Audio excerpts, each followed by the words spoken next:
wanna see good news. You don't see on regular TV. From another perspective, something relative to your needs. And we gonna have deep subjects, and we gonna turn the lens. And there's no topic we won't skip. So please don't miss weekly. Tune in to weekly to check in. Weekly check in. Weekly check in. Weekly check in. Tune in to weekly. Tune in. Check in. Weekly check in. Yep. So yeah. All right. So let's get it popping. I am ready. I have been.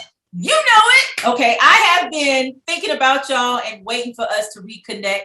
But as we all know, life happens and we had to take a needed break.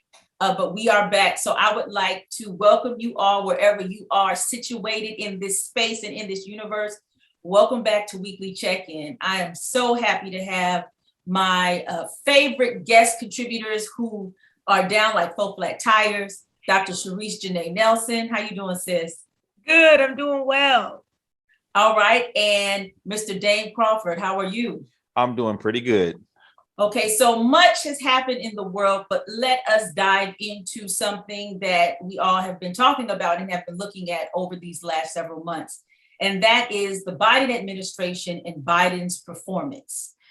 First, let's talk about something that recently upticked within the last couple of weeks, because we talked about this earlier in the year, so now we're returning back, and that is the Biden response with Haiti.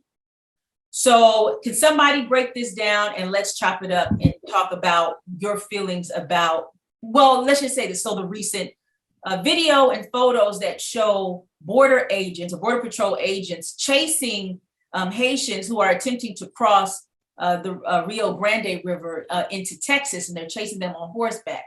A lot of people equated these visuals as something from slavery. What I read was a lot of people thought that the horse reins of the border agents were whips, but they were actually reins. But the way that it was taken, it seemed like the men who were fleeing were being whipped. So what we now know, but it is evident though that they were being dragged and pulled, these refugees, while the border agents were on horseback. So let's talk about that and kind of the immigration issue altogether. I'll start. It's interesting to me because I know we always have a certain amount of disrespect for immigrants in this country, but it seems like they save a little extra disrespect for the darker skinned Black refugees that come over here. We seen it with Haiti. You see it when they tried to do the ban on all Muslim countries. And I don't know if you guys know this, but the biggest overstaying, the biggest immigrants that overstay are Europeans.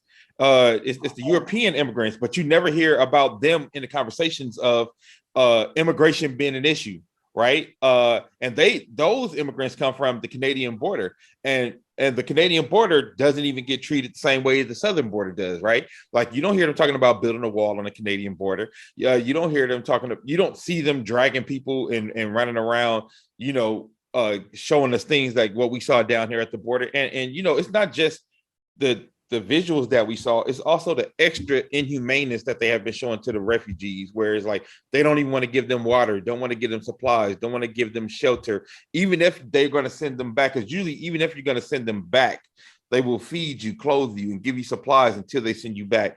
They're not even doing that. And then you have the issue of we just saw with Afghanistan. I think they brought in 125,000 refugees. And with the Haitians, it's only about 15,000. Why are you flying 87 refugees back to Haiti?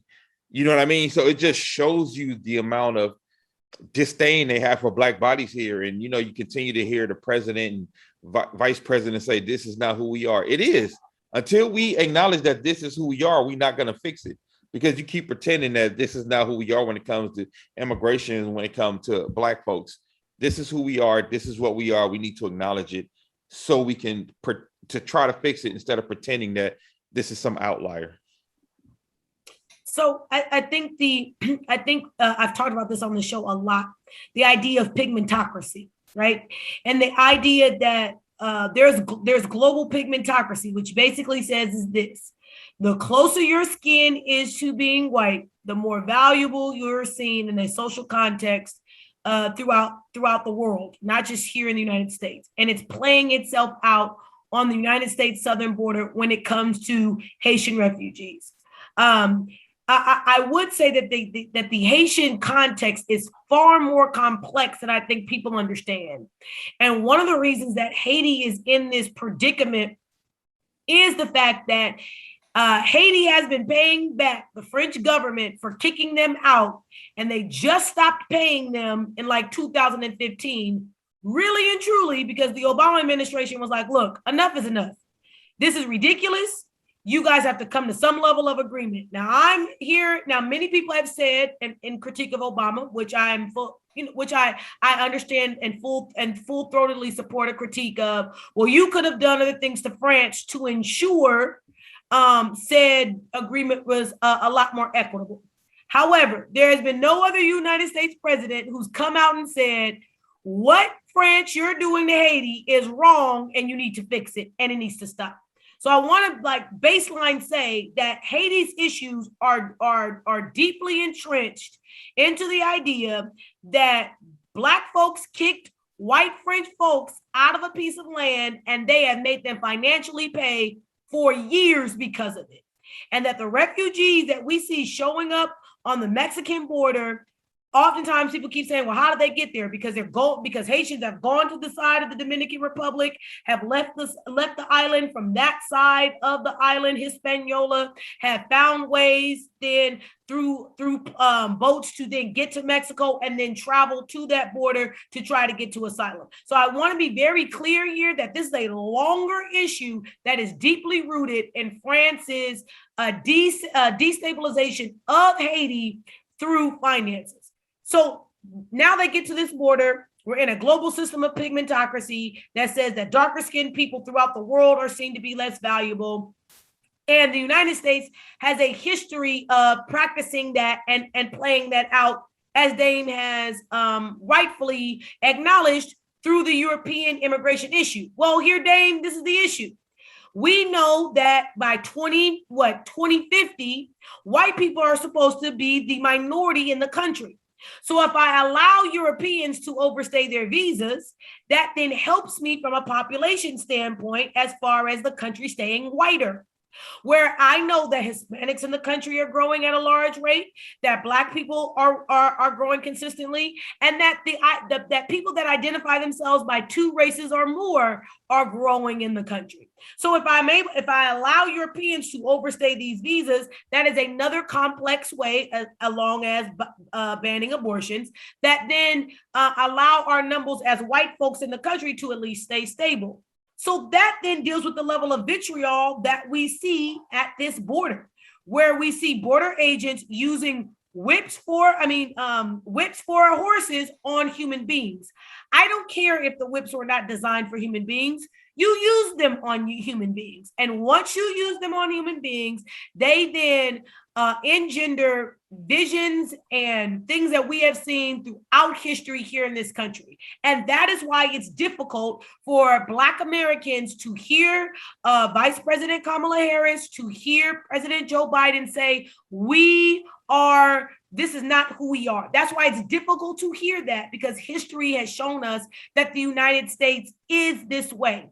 I, in many ways, agree. This was not the intentions of the framers. The framers that founded this country never intended on including Black people or Black and brown people in the democracy. And so this is not who we are in their purview, because they never intended including us anyway. So the use of that even terminology, to me, shows that we as Black and brown people in this country were never even considered at the fabric and the heart of this country, which is why they can say on repeat, this is not who we are. So we have to think about structurally what this means. There's one thing or two things that I like that Biden has done. Number one, he has shut down these illegal camps at the border and has moved all those people at least to bringing them inside and providing them shelter and providing them water and things that are basic human rights that should be provided to anybody that comes to our border looking for asylum. So that's one thing I do like. They have immediately shut down the illegal camp that was being reported on, that I believe has been there a lot longer than the reports are saying. Yeah, the reports have been since, from what I tracked, the reports have been since about May or June. There's an organization called the Black Alliance for Just Immigration. Yes, they have a Twitter handle that mirrors that as well. Yeah, BAJI. The director of it sent an open letter to President Biden in June, talking about the camps of specifically of Haitians, and actually talking about, since I would say roughly about 2019, there's been this huge push about the treatment of Black immigrants, specifically coming from the south border or attempting to, and being abused in Mexico, in Central America, and killed. In Florida. Oh, and in Florida. Okay, in Florida. But before they even get to the border, a lot of them were being held in Mexico because of this Trump agreement with Mexico. But specifically right now, so there were outcries as early as I tracked as June, probably before then, but nothing was done. Something was only done when the video and the footage surfaced. And the communication director, Pisaki, I hope I'm saying her name right, was questioned about it. And then they began to implement American Red Cross and food and so on and so forth. But this has been growing for months now, which is, in my opinion, not only is it a publicity nightmare that has yet to be fixed, but it goes against, in my rough estimation, goes against what the Biden administration promoted during the campaign, which a lot of people, and he's been criticized by the members of the Democratic Party. What we know about the Republican Party, doesn't matter what the president does, they'll ride or die. But the Republican Party, the Democrats operate a little differently. He's been getting a lot of criticism over not only Haiti, but how Afghanistan was treated. And then I want to add to your point. I think that while Obama was more progressive in how Haiti was handled, Haiti also had to pay some money back to the United States as well. And when the United States occupied Haiti in the early 1900s, up until roughly the mid 1900s. Then Haiti became a pet project for the Clintons since the late 1960s. Then you have the earthquake in 2010, where there was like $2 billion pumped into Haiti, and they said that Haiti got less than a penny per dollar. I don't know how you can get less than a penny per dollar. And then you had all of these charitable organizations saying that they built all these homes, and it was like 2 or 3 homes that were built. So a lot of stuff was pilfered. At the same time, you also had these multinational businesses that were placed in Haiti that worked the people, for pennies a day or $1 a day, that are connected to these same organizations that were given money to provide relief aid. So Haiti has become I don't even know what the word is but it has become disemboweled on many different levels. And a lot of people are not acknowledging how both the Republican and the Democrats have not only failed this country, but have grossly exploited this country. And now with there's like a footage of Biden talking about Haiti back in maybe about the 90s or 80s. And what he said was disparaging. Now it's only a clip. We don't know what the full thing is. I gotta keep that in note. But Haiti still is a problem, which is rubbing Black folk the wrong way. So this is my problem with the clip that people are talking about, even and in the Clintons. So Haiti became a Clinton pet project because Bill fumbled the Haitian refugee crisis. And so, as white folks often do, once they fumble something and they believe themselves to be good white people, they then play white savior, and there are always in the white savior motif opportunists that then take the savior motif and then make it financially lucrative for themselves. And so I'm in no way absolving the Clintons, but I want all of us to remember that inside of that Clinton administration, Clinton waffled Rwanda horribly, and he waffled Haiti horribly. And once he waffled both of those, there was this need for the Clintons to feel like they had in some ways righted some of the wrongs. And the reason that I'm bringing that up is because that's what Afghanistan is. And I think that we as Americans have to remember that Afghanistan breaking itself is our fault and our problem. We broke Afghanistan because we then pumped in weapons that allowed them to push back the Russians and defeat the Russians. And then, unlike what we did in Europe, where we had the Marshall Plan that really reconstructed Europe to be what we know it to be today, we did not provide a similar Marshall Plan to Afghanistan. And not only did we not provide said plan to Afghanistan, we continue to historically make promises to those people in those countries about, if you help us fight back the Taliban during our fight on terror, if you help us do this, if you help us do that, then we will get your family safely to the United States. And now the chicken has come home to roost on a lot of those false promises that we have made. But I want to keep the neck on the Democrats, because we know what the Republicans are in terms of the Haiti situation, specifically with the Clintons. It is fact that they were part of a gold mining company that opened in Haiti, shortly after the 2010 earthquake. I don't know how you could be a savior or be altruistic or be, philanthropic the same time you open a gold mining corporation. And also the cronies that benefited from the Clintons as well. The Clintons have been in Haiti since '69 at its earliest. So there's a lot of things that are unaccounted for with that. But what I guess another thing, it's the same way that Mike Pence was on a foundation that was inside of Russia. That was what I'm saying. Well, the Bushes have a whole bunch of mining companies in Africa, or they're connected to, and their friends are connected to a whole bunch of mining companies. The point that I'm making is that I think to say that the Clintons playing this white savior role, I don't think that they were necessarily. It might have been a front for me. At the very least, to have been in a country for so long. And this country right now can't recover from an earthquake, can't feed its people, does not have adequate, resources in order to care for its sick, is in an internal battle where you have a former police officer now becoming the head of the gang and is trying to cut off the heads of the bourgeoisie and elite. How does Haiti get that way if there's been so much attention and resources supposedly pumped into it? We don't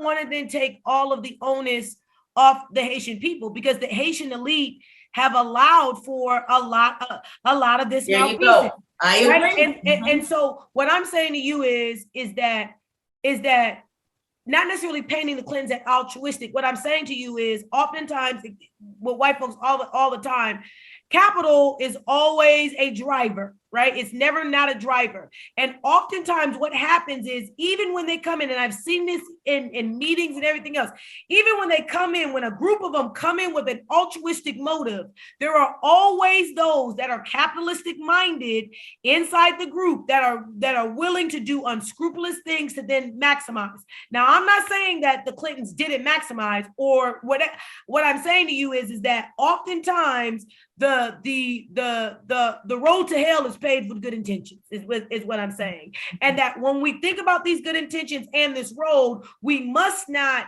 remove the Haitian elite that allowed for some level of this malfeasance. Right. I agree. I'm glad I'm glad we're emphasizing that as well, because part of this Haitian elite is part of the Haitian diaspora who's connected to the assassination of Moise, right, of the president, which to date, what happened? That just totally fell under the radar. It just went bloop off the radar. Nobody knows what's going on, which is part of the problem with Haiti is the lack of transparency that is going on from within, and also those outsiders who are coming in saying that they help.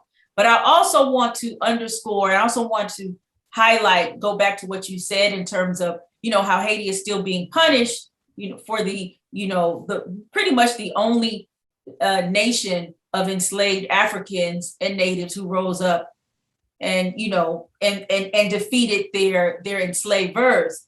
But also another thing a lot of people don't know about Haiti is the sugar from Haiti basically created the capital that France exists on right now.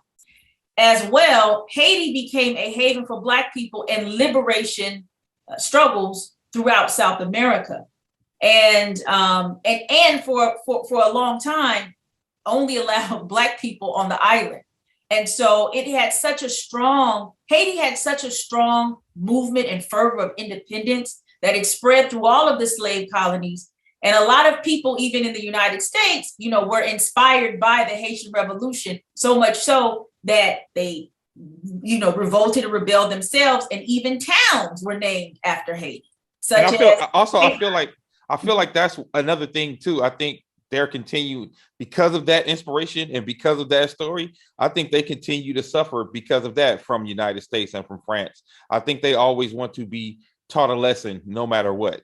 I think that's always in the back of the historic minds of what we're dealing with and what we're seeing, because they're always treated like the redhead stepchild, right? And I think because they were the only ones who were successful in overthrowing. I think that's a part of it as well. And we have to remember that Haiti is sharing the island of Hispaniola, right? There is a demarcation line that separates the Dominican Republic from Haiti. And if you do an aerial analysis, if you just look from Google Earth, your own self, you will see that vegetation is lush on the on one side of the island of Hispaniola, named by the French, that is now the DR, right? Mm-hmm. And on the other side, which is Haiti, agriculture is not lush, right? That this idea of even the sugar that the capital that France sits on, we have to remember that the way that they dealt with sugar cane farms and how they dealt with the farming, and then the reduction of said farms was by burning said areas, which then killed vegetation for the ability to future plant any other crops in those areas. And so it's not just the how they extracted the natural resource, it's also about how they damaged the land there, so that in many ways that agricultural the agricultural prowess could not be then recovered either. Right. Yeah, that's a very good point. And the deforestation that you're talking about has led to serious environmental issues in Haiti. When hurricanes come, there's absolutely no barrier to protect them, for the storm. So, when you're in the midst of a crisis, recovering from the earthquake, and then you have hurricanes, there's a hurricane going through the Caribbean right now, Haiti is even more fragile, which begs the question of why are you sending them folk over there? There's nothing for them to go back to. And even Haitian officials told the United States, can you please just have some type of humanitarian moratorium and just hold them right quick, because we can't even feed our own right now, So my question to both of you is that what do you think and where the hell Kamala at? Okay, anyway, that was the side note. Well, first of all, I'm gonna say where the hell Biden at? Because they've been trotting Kamala out for everything. They've been trotting Kamala out for everything. When Afghanistan hit, I saw her. I didn't see Biden. When they even had her do an hour on The View the other day about Haiti, not Biden. I think they've been trotting her out for everything. I really want to know where the hell is Biden in all this, because I feel like they keep trying to set her up. I know in their mind, they probably think we're trying to set her up to look presidential, but I feel like they're trying to set her up to be the fall guy no matter what happens, because even when Biden's approval ratings was going up, hers was going down. How, Sway? But Dame, what I really believe is that I don't think he's going to run for a second term. Oh no! If he makes this term, and And because I don't think that he's going to run for a second term, they are posturing and putting her out front so that when because it'll be what they're trying to then prevent, right? Is that they're still going to have to, it'll be the first time not the first time in history, but it'll be the first time in a long time that a sitting president is not then looking for the nomination from the party to be on the ballot. Right. And so what they're trying to do, to your point, is not necessarily make her the fall guy, but make her look as presidential as possible in dealing with these issues. So I think that's the play. I don't think it's a hide for him. I think it's really about trying to position her as the known candidate of the party. What my thing is, as far as Biden is concerned with this, is that there's for all of what we're upset about, there's not much for him to really be able to tangibly do besides fire the border agent, get humanitarian aid, et cetera, because Congress will not give us an immigration bill. And this is what Obama was very pissed off about. And not only that, pissed off to the level that then he said, I need a comprehensive bill. If I don't get one, I'm going to start dealing with this through executive order. I'm going to use the law that we have on the books, the immigration bill, the immigration law, a law of 1965, and I'm going to start using it, and I'm going to start interpreting it, and I'm going to use the executive orders. That's how we get DACA and DAPA and everything else. And a lot of folks in the Black community were pissed about it. But my still thing is, where's Congress? Do your damn job. Democrats that are in there wagging their finger at Biden, go do your damn job and come up with an immigration bill so that there's something that can structurally be done about the issue. We have a huge problem here. We have a problem with it from a visa standpoint, for people overstaying their visas. We have a problem with the asylum process. We have a problem that we're asking, especially Hispanic immigrants, to pay back all this money or pay all this money in taxes with no clear way of them becoming citizens, but we want to keep asking them to pay taxes. We have a massive problem. And again, because of pigmentocracy, people that are Black and brown always have to burden the largest weight of the failed policy of immigration. So my question is, when the temporary protection status act or issue came, what could the Biden administration could have done in order to change that? Now we know what they did. They maintained the TPS, I think it's 42. TPS 42, yes. TPS 42, which was enacted during the Trump administration. So what could have been done differently? I think they could have rolled back the TPS. I think they did. I think a few things that they have kept in place. And so here's the problem too, because we have to talk about this with nuance, right? We have to talk about it like, we're not saying that they're trying to implement the exact same policies as the Biden administration, but because they left so many in place, it looks like they're now complicit.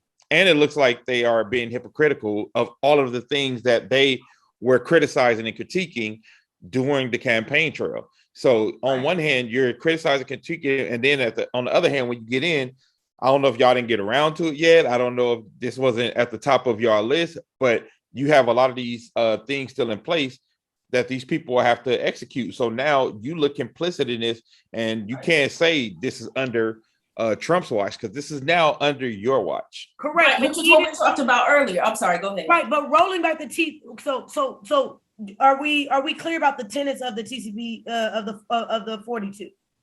Well, I am, but you can explain to go. Tell us, Kaya, for the viewing audience. So right, the temporary protection status was designated to several countries, Caribbean and Central American countries, where people are supposed to temporarily have residence in the United States until until their country.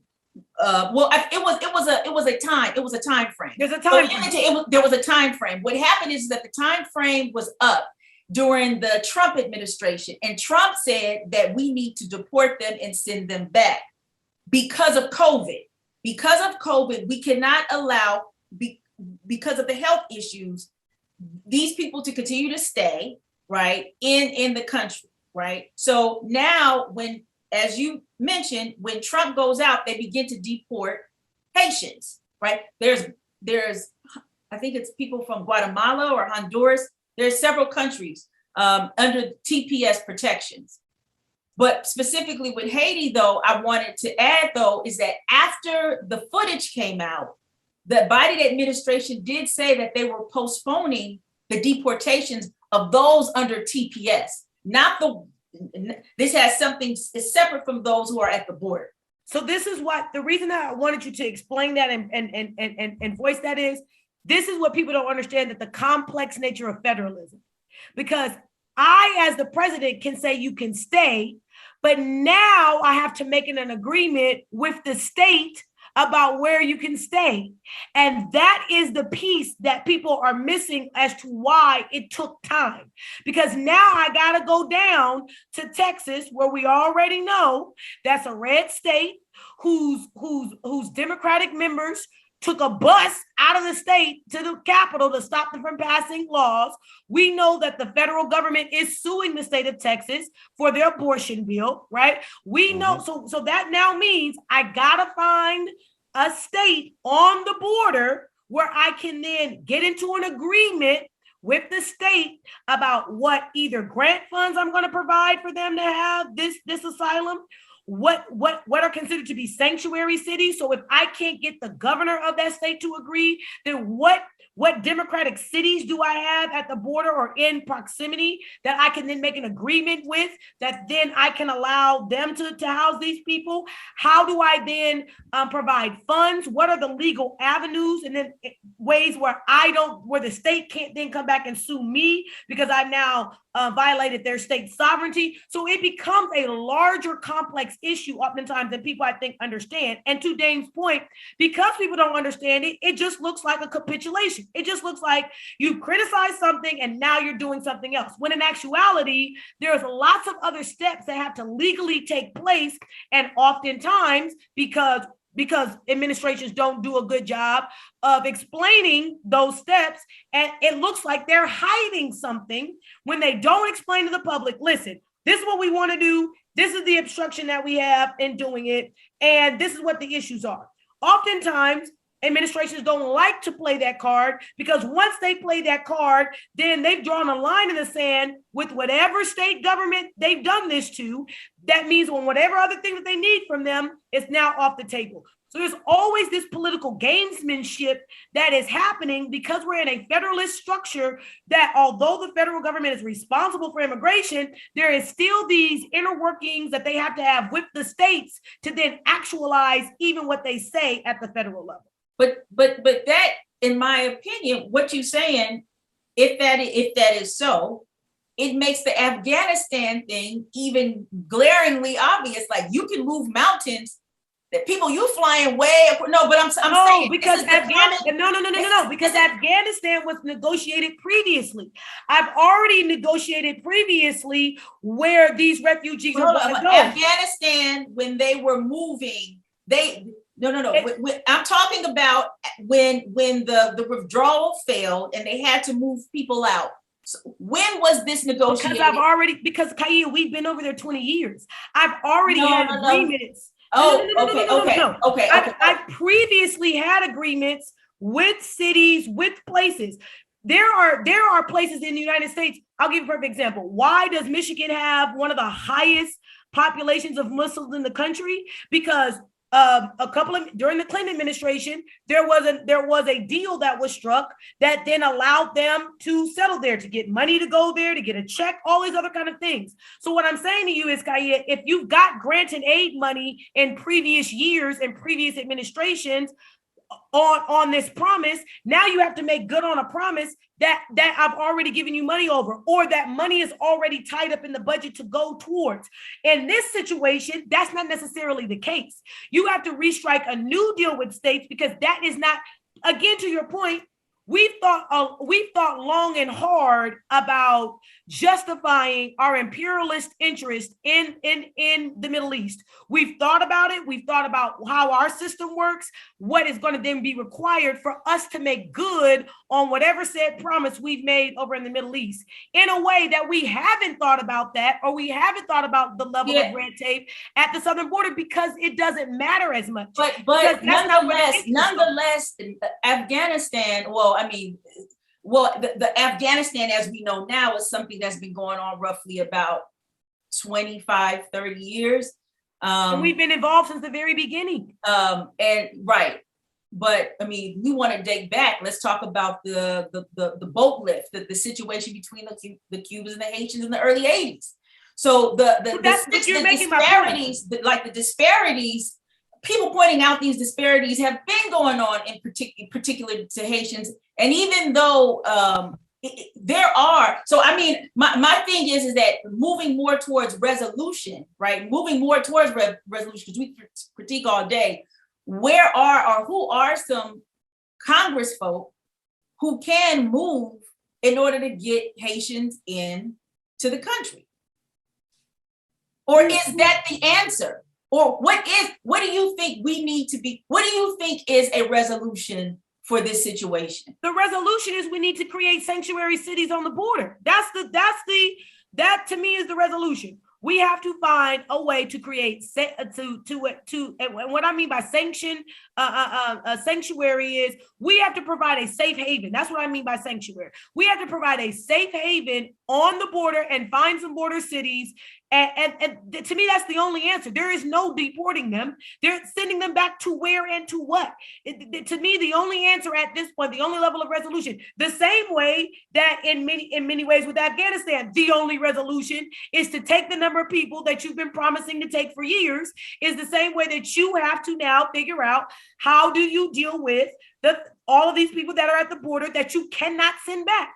To me, that these two groups of people are in the exact same predicament, except that for one group of people, we have found a more legalized structure to then deal with it. And another set of people, we have said, because you're too Black and we haven't thought about it and we haven't extracted what we wanted to extract from you, then you are an afterthought. Okay, thank you. Dame, last thoughts about Biden administration in Haiti. I think they have to do a better job. And I always talk about this, just like how Sherice just broke it down. The biggest issue a lot of times with these situations is messaging. And the messaging on it is terrible. The explanations of it have not been good. Jim Plasky and the press corps has not been doing a good job of getting the messaging of this is how the TPS works. This is what we're going to have to do to fix it. This is what we're going to have to do to be able to let these people get in, let these refugees get in. That's my final thoughts. Messaging, as I always say, which is one of the Democrats' biggest problems right now, overall, with all legislation and everything.